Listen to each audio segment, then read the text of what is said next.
Thank you for tuning in to Lyrical Cafe, the show where art meets testimony. I'm your host, Traycee Lynn, and today I have on the line with me our guest, Justin Williams. Justin is a mime artist currently based in Philly, but travels throughout the tri-state area. Justin, are you there?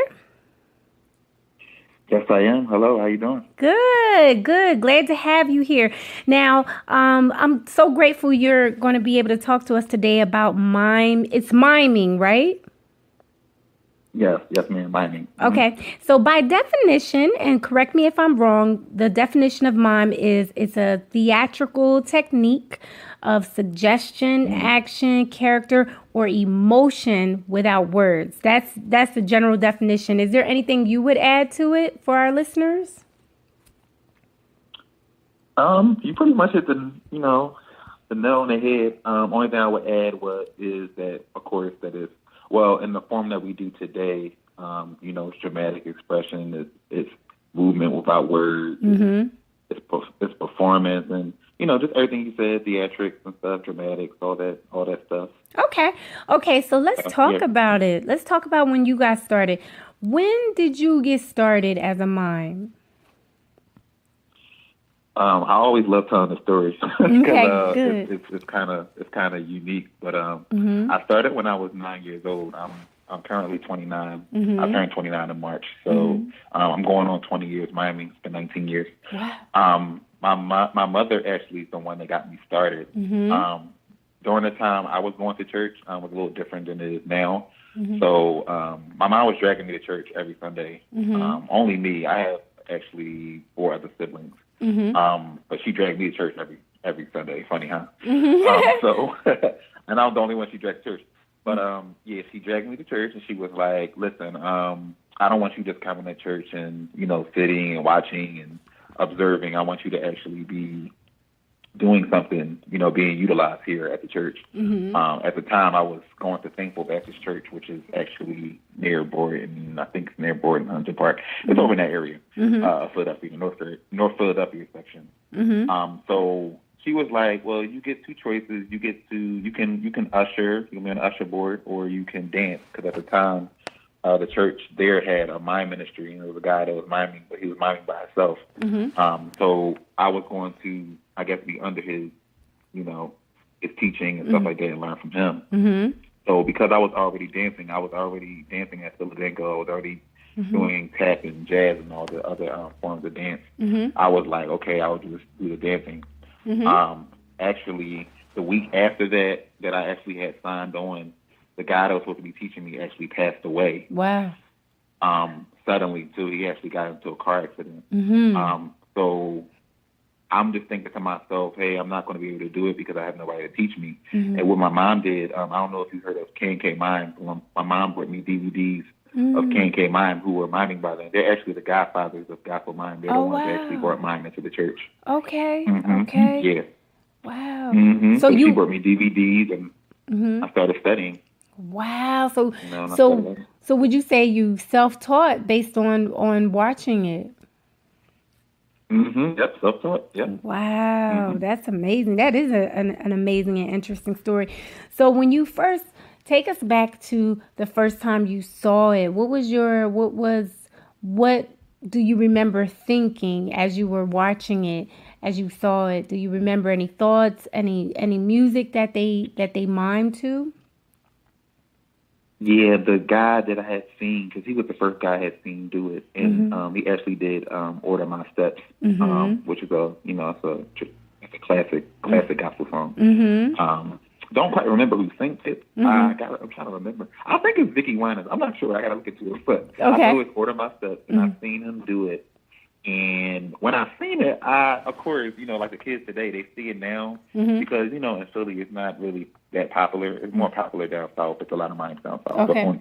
on the East Coast, it's not really that popular. Okay. So I had the normal, child reaction to it. I was like, hey, what is this? He's painting his face. He's dancing. I didn't laugh at it, but Mhm. I was just looking like in amazement, like, what is this? Mhm. So that was the same day my mom had put me to the side and had asked me, what I wanted to do. So that's the same day I had talked to him. He told me a little bit about it, and I started getting a little bit interested in it. Okay. Yeah.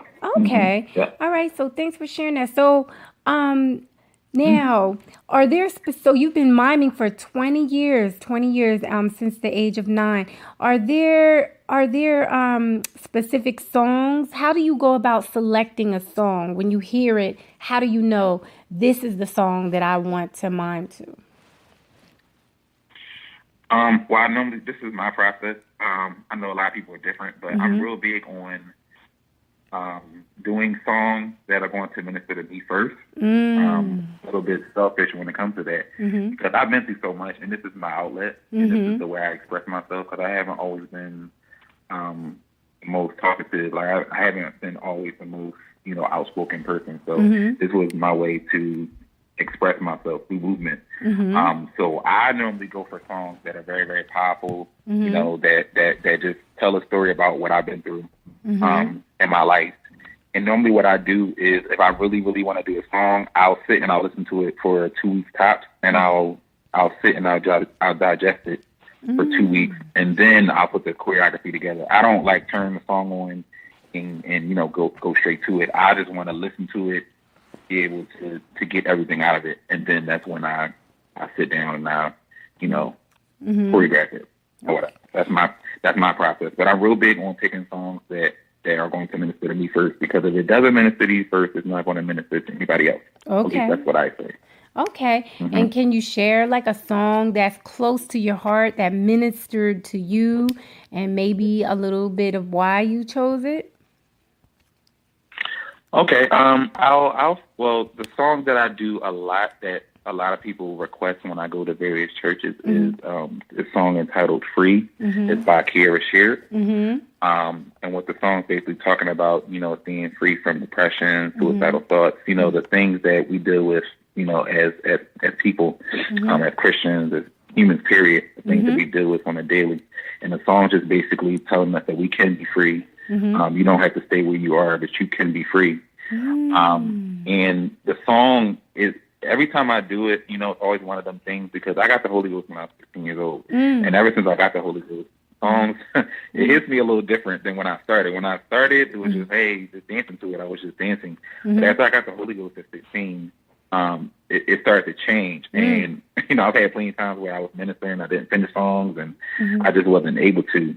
But the song puts me in a place, because I've battled depression pretty much my entire life. From where I can remember, all the way down to when I was 6 years old, all the way up to now. So it speaks to me every time, and it always encourages me, it always uplifts my spirit every time I dance to it, and every time I even listen to it in my alone time. So if you haven't heard that song, anybody's listening, I definitely recommend it. I definitely recommend it. That's powerful. Now, I know that recently, I think you participated in I saw you post something about a mime conference or something like that. Yes. And I think you might have participated in it as well. Can you tell us about that conference? What types of things? Just basically trying to connect the listeners into the world of mime. What kinds of things were talked about at the conference? Well, that particular conference I went to, I think you're talking about the one I went to in Chicago. I think that's the last one I went to. Yeah. You're talking about, you definitely talking about that one. Okay, so what the conference is with that, because I don't really go to a lot of them. If it's not going to be something that's informative, I want to go to something I want to learn. Because I've been doing it so long, and I want to go somewhere that's going to help me enhance my skills and stuff like that. So what the conference really focused on is separating true ministry from performance, because a lot of us don't minister, a lot of us perform. Sadly, that's what goes on. So the conference really was focusing on separating the two, and it basically focused on technique and trying to add things to what you already do. So me, what I do, I'm a little unorthodox, and because I took dance classes, I use I use different techniques as far as the regular dance world concerned. I don't use like a lot of mime techniques. Okay. So what the conference really focuses on is basically adding to what you already have and just separating the two and teaching us what true ministry is about and how to approach it, and how to, and you know, the do's and the don'ts, what to do, the proper garments to wear, and robes, and what each color means, what purple means for royalty, and you know, different things like that. Different things that are going to help you in the long run. Okay. If you actually pay attention. Okay. Do you have any specific like rules that or things that you do prior to your own performance? Like for example, do you feel like before you get on stage, maybe you don't talk to people or something like that? Do you have anything like that? Yeah, I have. Well, what I do is I definitely fast. The day I minister, I always do that. I can share that with you. I definitely always fast. So anytime, like when I did your cafe, like if I do anything like that, something like that, I always fast the day of, and I don't get off my fast until after I minister. Wow. And I also, you know, separate myself, distance myself, seclude myself, which I do anyway because I live alone and I travel alone the majority of the time. So I kind of stay to myself and just, you know, listen to the music and make sure, you know, I'm, you know, hearing the lyrics, make sure I get everything I want out of the phone. And yeah, and you know, just distance myself. I don't really talk to anybody and stuff like that. I stay away from various conversations because, you know, people try to talk to you before you know, you go forth and stuff like that. You just want to make sure you're in tune with God. You want to make sure you pray. You just want to make sure your spirit's right, you know, and there's no distraction. When you get up there, you can minister to the best of your abilities, and you don't have to worry about anything else that's going on. Okay, so what has your experience been like in Philly? I know you do travel with it. What can you tell us about the experience here in Philly as a mime, and then, you know, just anywhere else that you've been? Well, the experience here is very, very different. And I shared earlier. Mine isn't very popular over here, so I've had various conversations with pastors and ministers and youth leaders and stuff about that, just about what we do. Because I'll say this, I mean, it's the problem is the people don't approach it the right way. Okay. And yeah, they don't always do it the way it should be done. So say for instance, like guys, we're you know, we're dancing because dance is already dominated by women. So when you come and you're doing miming, you're doing any form of dancing, you want to maintain your masculinity. You don't want to make it look like, you know, you're flamboyant or, you know what I'm talking about. Right. A lot of pastors I talk to, they don't want it in their church because of that. That's one reason. And then a lot of them weren't okay with the face painting. So the reason why, you know, I have a moniker with Master of the Craft. And the reason why I call myself that is because I'm not just skilled, but I'm also knowledgeable of my craft or what I do. So you combine the two. That's where I got Master of the Craft from. Amen. You go into these churches, you want to be able to explain to the pastors why you paint your face, what the color your robe is for, like anything that we do, the gloves we wear. Why you paint half your face? Some minds paint half their face. Some of them paint their whole face. You just want to have a reason and a purpose for what you're doing. You don't want to just go up there and just doing anything. And then the pastor pulls you to the side and asks you, and you don't know, and then, you know, they don't want it in their church. And we can't get mad about that. So it's just a matter of us educating those that don't know, because a lot of people don't know about what we do. And they don't know why we do it and stuff like that. So very, very important to know why. Can you share the why with us as far as like, why do you paint your face? When I see it, I kind of figure that it's a part of it. It's part of, so we won't get too caught up in the, like you're not speaking. So it's kind of, it enhances the facial expressions. That's kind of what I think, but I would like to hear from you. Yes. See, you pretty much know. Okay. That's actually, yes. What you said just now is that's the natural reason why we paint our face. It's the spiritual reason is, you know, to hide ourselves so you don't see us, you see the Spirit of God working through us. Amen. Okay. That's my reason. Some people that paint half their face, they say, well, I paint half my face because God's not through with me yet. And, you know, but that stuff is good. Even though I don't agree with painting half your face, if you have a reason why you paint half your face, I'm fine with it. It's just the ones that say, well, I've seen somebody paint their face, so I paint my face. When you put the paint on, I believe you should know why you're putting the paint on. Right. Versus just putting it on because it's part of tradition. Right. Stuff like that. So, yeah, so what you said was the exact reason, you know, highlights our facial expressions and stuff like that. And then, you know, back in the day, you know, they used to, you know, back in the civil rights era and stuff like that, they used to paint their face and stuff like that, the black face and stuff like that. So a lot of the old pastors, that's one of the reasons why they don't want it in their church. Because it kind of reminds people of the blackface type thing. Okay, got it. Okay, so let's see. I know that you have some plans coming up to relocate to Jamaica as a youth ministry leader. But before we get to that, I wanted to kind of still dig into your work in the Mime ministry. Can you talk about some of the high points or the best moments that you've had as a mime and why? Man, I always go to, been to Africa 3 times. Wow. I went to Zimbabwe twice, and I went to Kenya once. I'm still trying to go to Liberia because I have a mime friend of mine who's actually from there. He's actually there now. I was supposed to go with him, but I had some things here to handle. But I remember I went to Zimbabwe for the first time and got off the plane, we actually stayed in tents, went to the area where we were camping at, unpacked my stuff, and then we had church that same day, so I had to kind of rush and get myself together.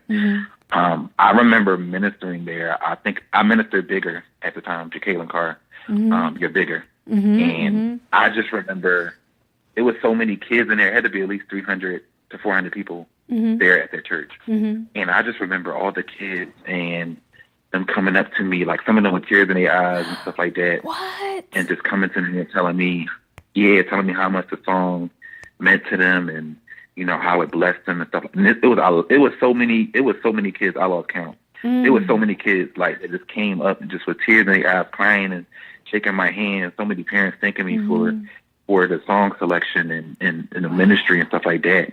And they're so, like, Africa, I don't know if you've been there before, but it's so, like, they're starving for ministry. Like, they're starving for stuff like that because they don't, like, they're judged a lot over there for being Christian. Like, some of them over there are getting killed just for being Christian. Right. So, so for them to see somebody coming from the U.S.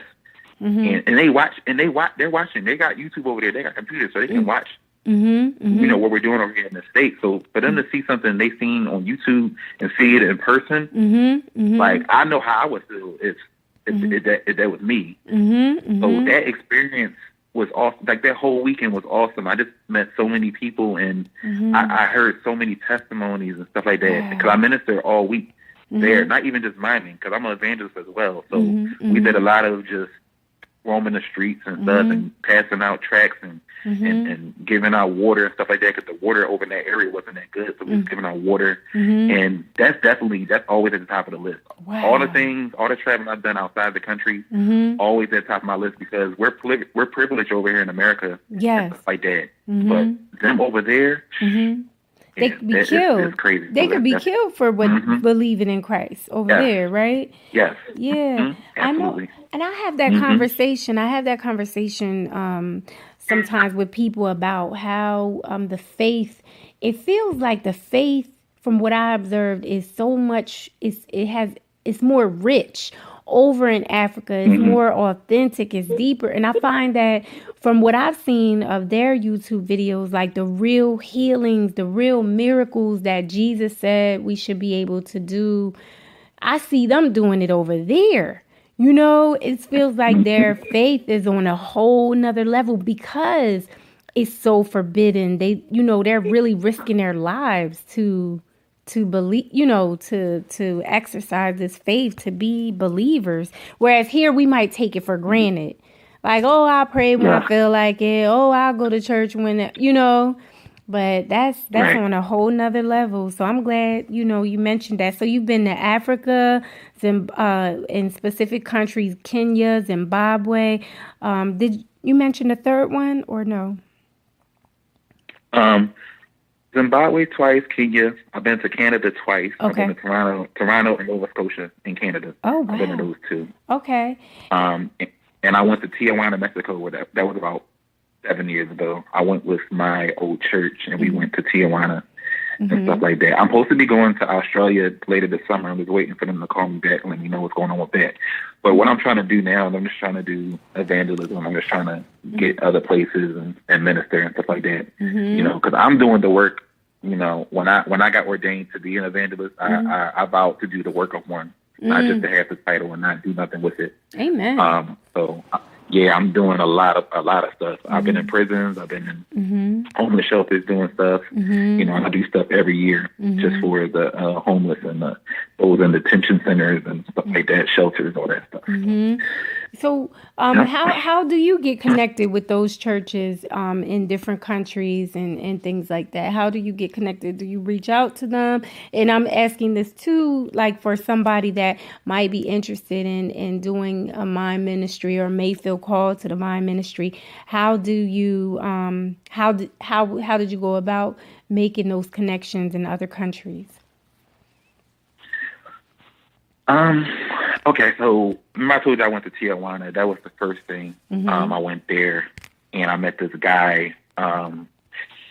And I don't know, like I'm not the most social person, but you know it's crazy. Everybody talks. You know, social media is bad, but it can be used as good. Oh yeah. Because it's just sometimes it's as simple as an Instagram clip of me dancing, or it's as simple as a YouTube video, and you know they'll comment under the video. Because like I told you, they watch over in Africa. Like one of the young ladies I met over there in Zimbabwe, she was commenting on my videos for years, and I was responding to her for years. And she's actually miming now. I actually did a song with her down there. I have to find the video so I can send it to you.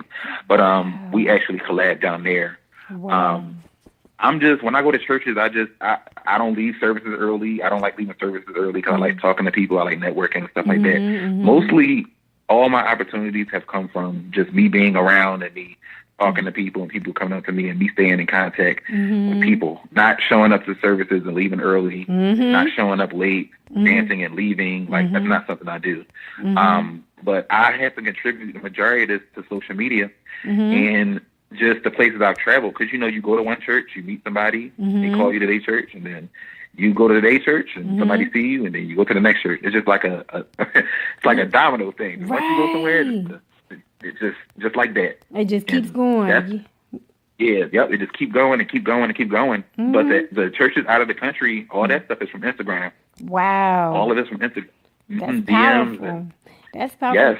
Now we talked about some of the high points. Are there any more high points that you wanted to share before we go into maybe some of the challenging moments?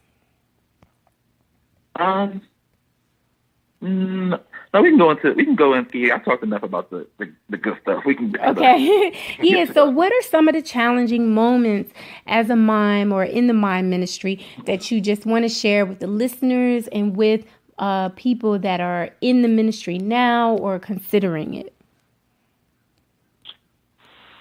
Okay, I'll definitely say this one.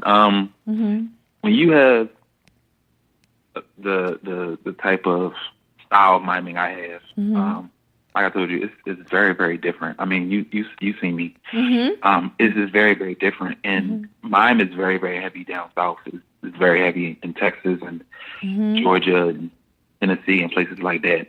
And they have a different style down there. And sometimes a lot of them feel like their style is the style. How would you say the styles are different from compared to yours, compared to down south?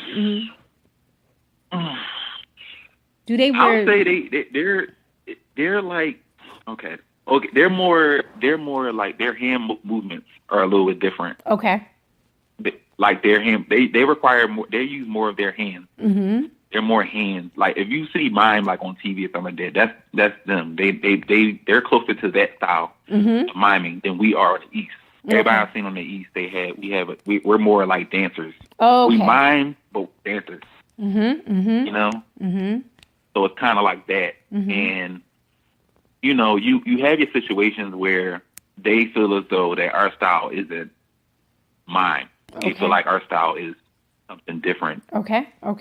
Than what Mime is. Okay. Like their style is the style. And knowing me, knowing that I do what I do, with my whole heart, you run into people that down what you do because it's not how they do it. Oh, okay. It is not how they see it in their head. Yeah, so you go through that. And that's been, I actually just had a situation this week. This has been a very, very tough week. But, they'll talk about you and they'll say, well, this doesn't look right, that doesn't look right because it's different than what they do and stuff like that. So I try to tell my kids, my students that I have, I try to tell them to just, just worry about what the Lord is saying and focus on that, focus on just the ministry aspect of the miming and not worried about how it's going to look or how it's going to come off on the camera and stuff like that. So let God. That's been, I was thinking, so let God do the rest. Like you're saying, focus on your ministry and let God fill in the blanks and do the rest and touch the hearts and things like that. Okay. Yeah. Yep. Yeah. So that's been a challenge. Like when you've been in this as long as I've been in it, you just you want to get acknowledged for the good that you do, not the other stuff. Even though we know that's going to happen because that's just the way the world is. But you want to get acknowledged for the good that you do, and I've helped a lot of people with their ministry and stuff like that. And everybody has been, for the most part, very appreciative. But then you have the ones that aren't as appreciative. So that's when you just go and just focus on the Lord, not people. And speaking of that, what are those? Sound like that? Those responses are actually great into leading into the next question. Some of your key lessons that you've learned in these 20 years as a mime. What are some of your key lessons? It could be about ministry. It could be about anything, but just what you've learned from it overall. And I know that's a reflective type of question, but anything that comes up for you. The main thing I've learned is how to be selfless and not selfish. How did that come about? I've had to learn because remember I told you about my song selection? I used to pick songs because they were popular. Right. I used to just focus on the wrong things. My focus just was off. It was on people, trying to impress people. And then as I got mature in ministry, I just was like, listen, Lord, it's about you, it's not about me. Less of me, more of you. And that was something I had to learn because when I came in, I started traveling. Pride comes in. We're all human. Pride comes in. Your ego comes in. You start traveling. You're getting booked and stuff like that, and it can tend to go to your head. So if I've learned anything, it was that. It was ultimately keeping the Lord first and Justin at the bottom. Because when Justin gets in the way, the ministry is going to reflect that, and people are going to see it. Wow. So that is numero uno at the top of the list. Then I've just started learning how to be delivered from people. Learning that actually now. I've learned it, but I'm still I'm still sprinkling little things here and there, still trying to learn more. But how to be delivered from people. Now that sounds like a book title. How to be delivered from people. Tell me more about that. Yeah, because like I told you, people they have they have these opinions and they have these thoughts about you and stuff like that. And then if you sit and listen to it, that's why I said social media can be bad. It can be bad from the standpoint you sitting on there scrolling on Facebook, reading stuff everybody's saying and things people are saying about your ministry and you as a person. And knowing that I've dealt with depression and knowing that one of my problems was I was bullied a lot in middle school. I was talked about a lot in middle school. I ain't gonna lie, I had big ears, buck teeth, and stuff like that. I've grown into my face now. Okay, because I'm like, where? Yeah, I was teased a lot. I was teased a lot, and now it's just it doesn't bother me as much. But I've had to remove myself on people's opinions, and I had to just ignore their opinions and stuff like that. I wasn't supposed to be traveling. I wasn't supposed to be doing anything on any of that stuff. These are things that people said to me. I was going to be good for nothing, and I was going to end up in jail. These are things that even my family members were saying it.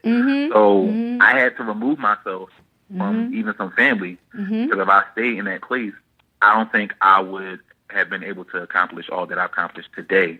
Wow. If I had stayed there. Wow. So that was key too, and stuff like that, because people would drive you crazy with their thoughts and their opinions of you. Right. If you're like me, if you're very sensitive like me, you'll hear it and you'll stay in that place. That's powerful. I appreciate your answers. They're even helping me today, right now. I remember reading, because I read a lot of interviews of different artists and different celebrities just to kind of see what's happening in their world.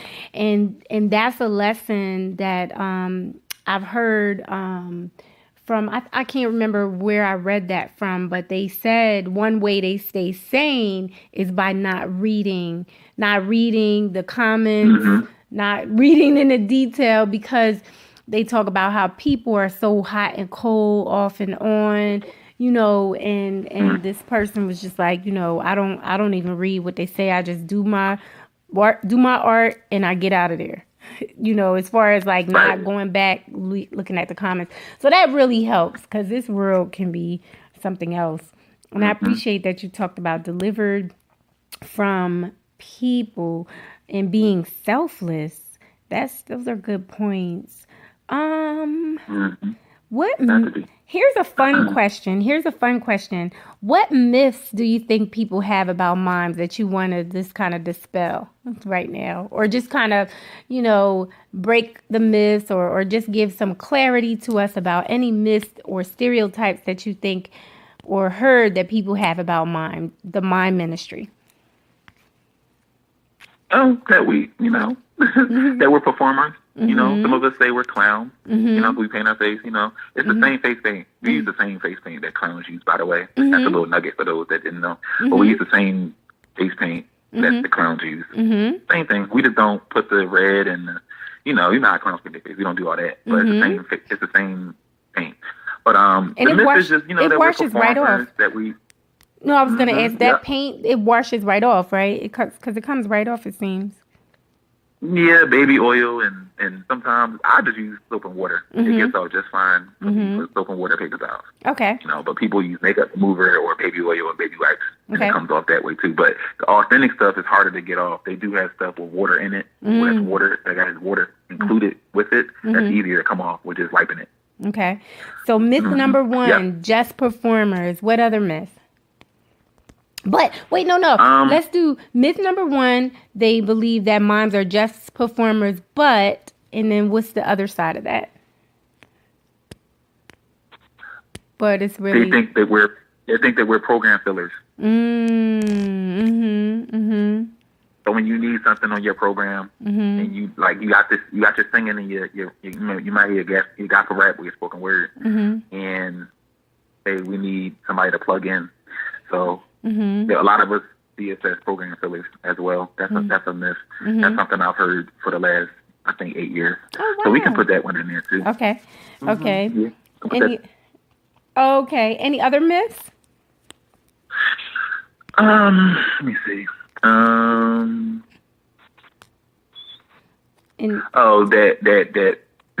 Well, I don't know if this is a myth, but actually, no, it is kind of a myth that we aren't. Well, this isn't just for mine. This is ministers, period. That we aren't people outside of our craft, outside of what we do. That we aren't. Like, I'm not Justin. I'm just Justin the mime. That's who I am. Because every time somebody sees me, that's the one that mimes. It's never me as a person. Oh, wow. That's interesting. Wow. Yep. That's really something. And that's not just for mine. That's all of us that's in ministry, pretty much. And in my mind, I kind of associate mime with praise dancing. Is that the way that you see it too, or no? They're similar. They're similar. Praise dancers are they lean more towards the ballet style, the lyrical dance side, and they're we use more emotion with our dancing. Right. Yeah, they're a little bit more fluid and flowy and stuff like that. Yeah, it's like to me like I associate it with that, but I know there's more expression, like, because you get to see the facial expression. And I would say one of the most interesting things that I've ever seen so far in the mime ministry is when I saw somebody do a mime to an actual sermon. That was, and I think they just played a sermon and they just mimed to it. And I had never seen anything like that before. I was like, wow, that was something. Yeah. Hey, I'm still trying to I'm still trying to get there. I mean, I'm working on something right now. That's a sermon. I'm working on it right now. Really? But I'm going to get there. We're going to get there. Slowly but surely. Yeah, I thought that was it. I seen it a couple years ago though. Yeah, just a couple years ago. Yeah, so let's talk about you recently announced that you would be relocating to Jamaica as a youth ministry leader. Can you tell us? So that means you're going to be leaving us in Philly, right? Yeah, I'm gonna be leaving. I'm on actually the church I'm going to is actually my uncle's church, and he pastors a church in Kingston, and he pastors a church in Montego Bay. Okay. So they've been looking for a youth pastor for the last 4 or 5 years, and my uncle had called me, asked me could I come on board, and stuff like that. So we had a conversation. I've been back and forth on this for the last year and a half. I'm just now really talking about it, but it's been a year and a half thought process with it because I didn't want to leave home. I wanted to stay here and stuff like that. But he asked me, and I actually have to go down there before December and actually sign some paperwork and stuff like that. But it's only a yearly contract, and if I want to resign, I can, or if they want to resign me, I can. But I have to see how that's going to go because I know me. I moved to Dallas for a couple months, and in 4 months I was ready to come back to Philly. Wow. So oh wow! I am praying long and hard. Yes, I'm praying long and hard on this. But I've made the decision to sign on, so I'm going to honor my commitment. I'm not going to back out. But I actually am going down there in December. And that's exciting. That's exciting. Now, do you have a lot of family in Jamaica?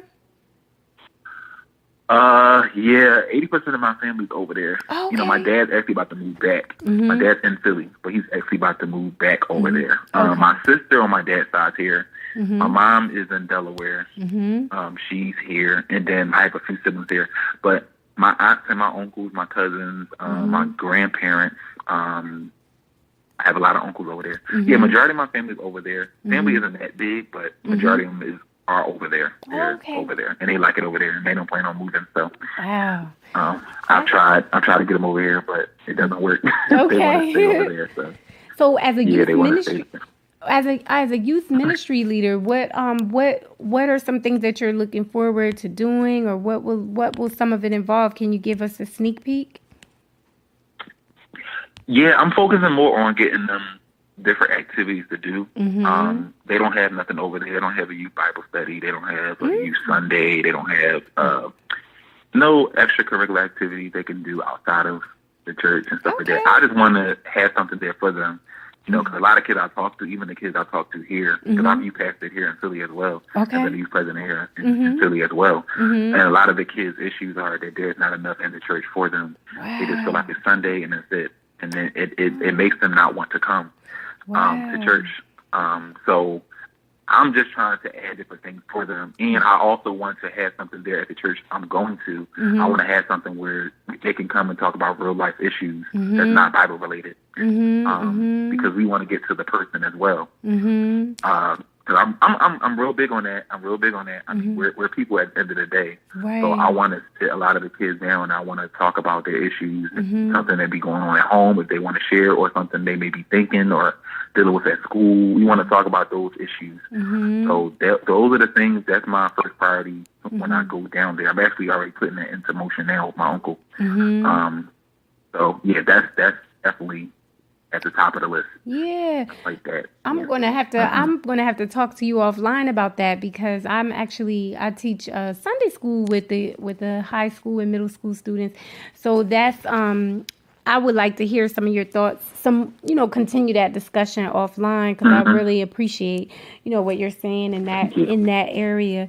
So, are there any closing thoughts that you have? Maybe something that we haven't talked about already about what life has been like as a mime artist, about your travels throughout the country, throughout the world, and your upcoming work as a youth ministry, your upcoming youth ministry leader role in Jamaica. Is there anything else that you wanted to touch on that we haven't touched on already?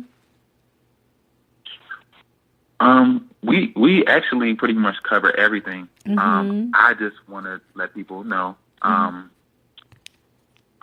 real big on, not going off of the things that I see on, rather social media or whatever, or even if somebody comes to me and tells me something.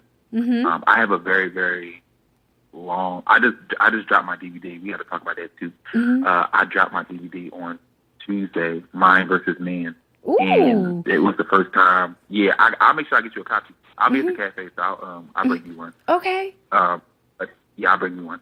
But I was on there, and that's actually the first time I actually had the opportunity besides my YouTube channel that I have, to really talk about my life. Because it only comes out in my dancing. I don't really talk about what I've dealt with and what I'm dealing with today to people. But it came out in the documentary. And it was such a blessing, and I felt such a release because I finally was able to really dump everything out on that and stuff like that. So, I just challenge people just to, try to get a deeper understanding of each other or people, period, and not go off what you see. That's pretty much it. All I have to say in closing. Okay. Now, tell us where this DVD that just came out, Mime versus Man, can people purchase a copy? How can they get a copy? Well, we're about to, what I did, well they suggested, what we've been doing is people have been hitting me up, and I've been sending their names over to the director, and he's been mailing. They've been communicating with the director. We're about to put it on Amazon right now, but the first week, it hasn't been out a week yet. We just been doing like door-to-door, word-of-mouth stuff. Like everybody asked for one, and I've been giving out a lot for free. I haven't even been charging for it. I didn't. Money wasn't my focus. I just want people to hear my story. Okay. So what? Yeah, we've been doing. Oh, I'm sorry. What were you gonna say? No, you good. Yeah. No, I wasn't going to say anything. Okay, how long is the DVD? Ooh, it's 2 hours and 5 minutes. Okay, because I was thinking about maybe getting something set up to where we could actually, I don't know if you'd be interested in it, but have a viewing of it or something. But we can talk about that. Have a viewing of it before you roll out. Maybe like a viewing setup and a Q&A. That would be kind of cool. Yeah, you can talk about that. Yeah.